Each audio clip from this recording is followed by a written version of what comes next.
public and private land through behavior change to reduce littering, through an increased focus on landscape maintenance of property.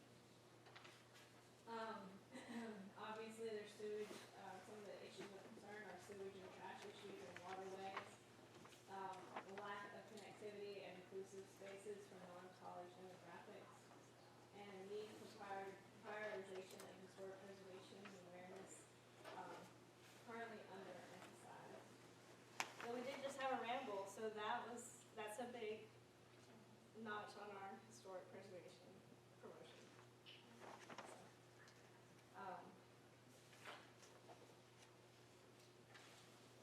Over what period is this supposed to be? 10 years, 20 years, or what's the 20-year plan? plan. We're required by the state to do 5-year updates. It used to be 20-year updates, but they realized that that was just, It's 5-year updates, but it's a planning horizon of at least 20 years.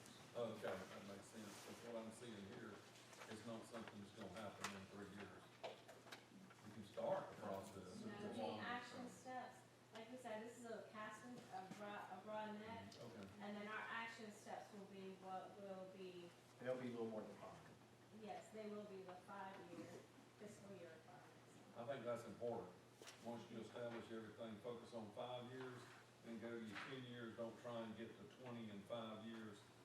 Have a plan, work your plan to get to that 20 years. Well, we can work it all we want to, but it'll never be a perfect document because it's never going to fit every need that we have in the community. That's the reason why every once in a while we'll catch criticism because it doesn't comply with the comp plan. Because, again, by the time you get everything in place, then all of a sudden you find yourself trying to catch up. The needs change. The action items are based on a 5-year. Yeah, okay. That makes, that's cool. Can you elaborate a little bit on the action items? What does that mean? So those action items will actually be discussed by each of the governments, and we will actually sit down and look at these objectives, and obviously they've been involved in these conversations, and we will go step by step as to what action steps need to be taking place in the next 5 years, what is actually physically possible to take place. For instance, like transportation. A lot of my communities are doing transportation within the next 5 years, and they want to repave or pave dirt roads. And so they'll be specific on those action steps, and they'll say, you know, we're going to pave so many streets or so many miles of streets within the next 5 years. And so that's an example of an action step for transportation. So is that a separate process, or is it part of the comprehensive plan, or what? No, it's part of the comprehensive plan as well. And so these are action steps is what we need to have in there so that we can apply for grants and funding through the state. So it does get into like technical writing, honestly, because we're getting into like the nitty-gritties of the details on that.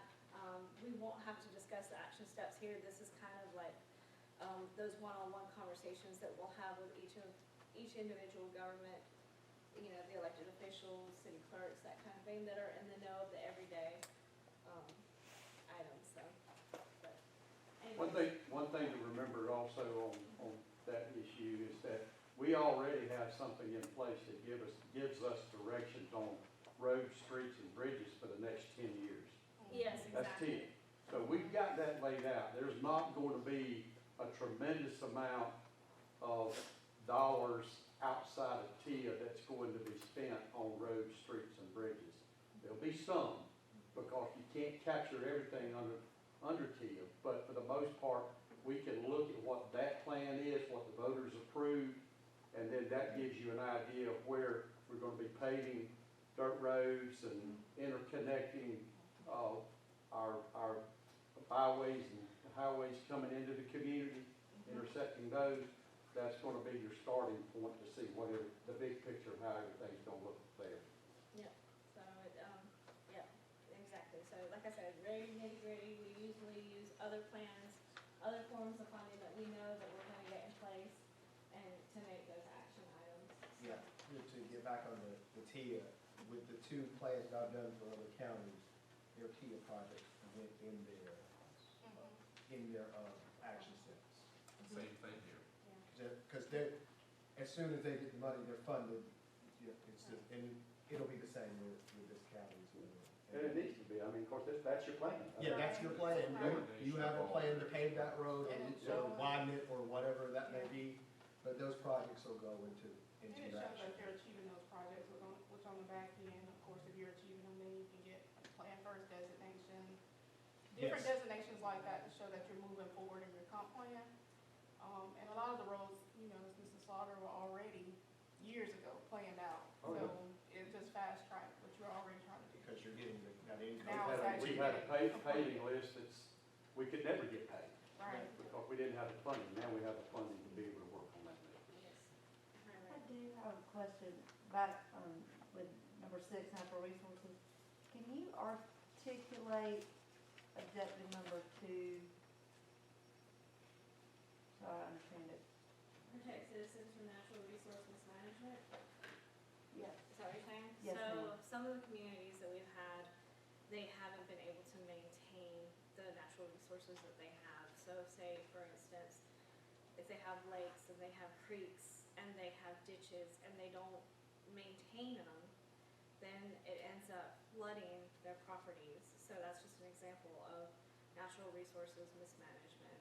So if you're not able to maintain those natural resources, how are we going to have a plan to maintain it so, you know, other generations can enjoy it, that kind of thing. So Okay. I think this is in line with what we are trying to portray in there. And again, it will filter down to our action steps. So maybe the government action step would be, you know, ditches have to be cleared, you know, every October before hurricane season or something like that. Does that make sense? Well, that's a real broad statement. It's a broad statement for a reason, though. It's a broad statement because we're casting a wide net. Our action steps will be more specific. Because we're very limited really on what we can do with natural resources when we say mismanagement, because a tremendous amount of it is protected to start with. I know that there are, you know, laws certainly would like to be able to find funding to go in there and clean all the downfall in the rivers and get them out, but again, you could call that mismanagement, but that's outside of our realm of what we can do. That's I more think that we state could and definitely federal. reword that, to make it more accessible so that, I don't like negative connotations, and so we can definitely reword that as.